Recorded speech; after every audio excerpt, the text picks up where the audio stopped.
In New Testament times, people of God assembled on the first day of the week for the purpose of worshiping God. We have an example of this in Acts chapter 20, verse 7. Acts chapter 20, verse 7.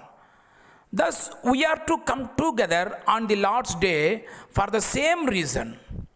As a matter of fact, we are exhorted to attend all of the assemblies. Hebrew chapter 10, verse 25. Hebrew chapter 10, verse 25. If a Christian fails to do this, it means that he has sinned before God. Now you may ask, is it all that important? Yes, it is. The Bible speaks of three kinds of worship. Paul came across a group of people who were worshiping, but there was something wrong. What was it? Well, Paul explained that their worship was in ignorance. Acts chapter 17, verse 23. Worship of ignorance. Acts chapter 17, verse 23. Have times changed much? No, because many worship God throughout the world, but much of it is nothing more than ignorant worship. Hence, it is not enough just to worship. Again, the Lord informed a group of people of his day that their worship was in vain. Matthew chapter 15, verse 9. Matthew chapter 15, verse 9. Worship was in vain. Well, why? Because as he spake, their worship was after the doctrines and commandments of man. Finally, the scripture outlines a plan for true worship. Christ says God is a spirit, and they that worship him must worship him in spirit and in truth. John 4:24. John chapter 4, verse 24. Christ says God is a spirit, and they that worship him must worship him in spirit and in truth. If one is going to worship God in an acceptable way, then it must be in spirit and in truth. For after all, why should one bother to worship if it is not going to be acceptable? Now, to this question, what does it mean to worship God in spirit and in truth? Simply that one must worship understanding that which he is doing, and at the same time according to the Lord's will. Paul said, I will pray with the spirit and I will sing with the understanding also. 1 Corinthians chapter 14, verse 15. 1 Corinthians chapter 14, verse 15. As to the truth, Christ has said, sanctify them through the truth. Thy word is truth. John 17, 17. Sanctify them through the truth. The word is truth. John chapter 17, verse 17. True worship consists of what is commonly referred to as 5 items. 5 acts. 5 acts of worship. They simply are Bible study, prayer, singing, partaking of the Lord's Supper, and giving. 5 acts of worship. Each one must be done in spirit and in truth for God to acknowledge it. First act, the Lord's people are expected to assemble to study God's word. 2 Timothy chapter 2, verse 15. 2 Timothy chapter 2, verse 15. Lord's people are expected to assemble to study God's word. This must be done in spirit or with understanding. In other words, one must lay aside everything and fasten or center his mind upon the word of truth. He must also study according to the truth or will of God.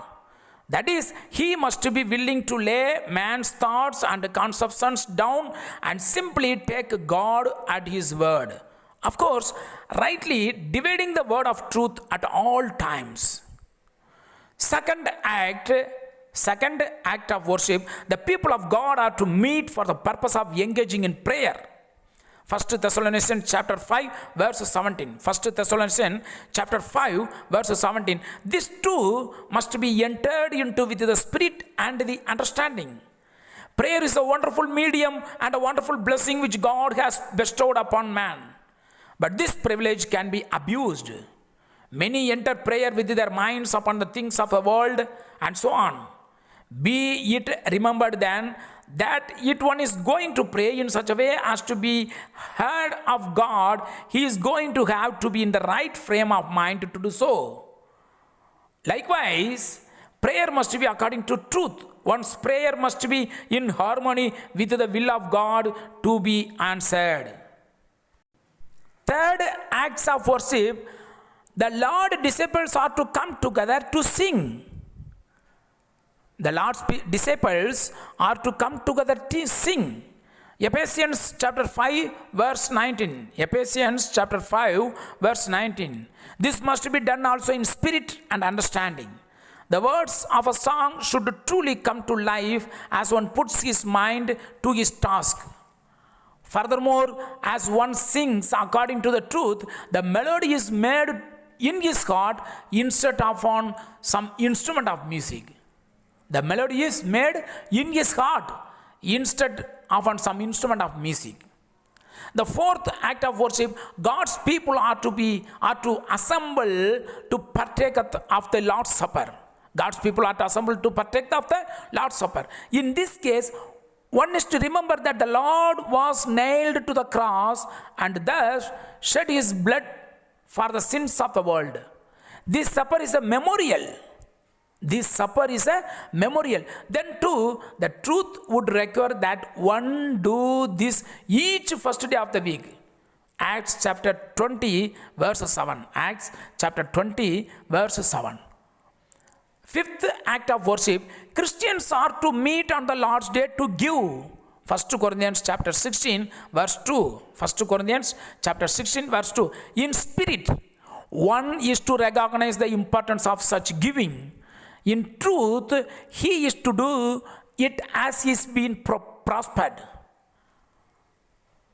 He is to do it as he has been prospered, being true to himself and to God. So, 5 acts of worship.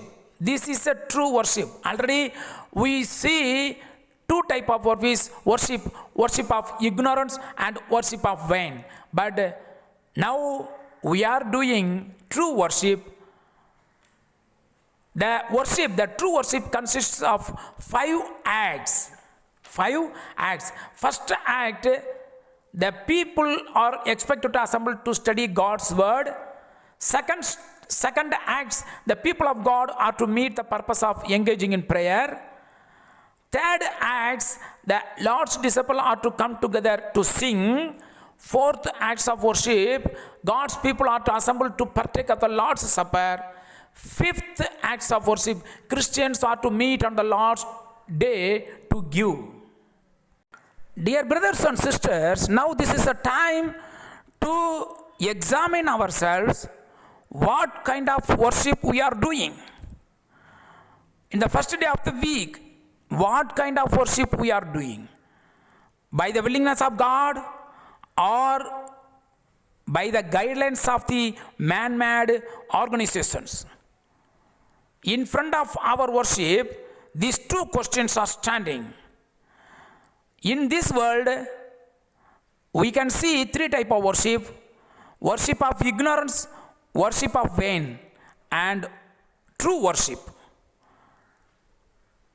Dear brothers and sisters, if any questions, please be contact with ourselves and we will give a guidelines as per the willingness of God from the Holy Scriptures. Throughout the world, lot of brothers and sisters are doing true worship as per the willingness of God through the Holy Scriptures. Thanks a lot. Praise to God in Jesus Christ's name. Amen. Dear brothers and sisters, thanks for your kindly attention. Please, if you need free cost of books or anything, Bible correspondence course to study the Bible scriptures properly, please be contact to the address which we are entered in description box. Thanks a lot. Praise to God in Jesus Christ's name. Amen.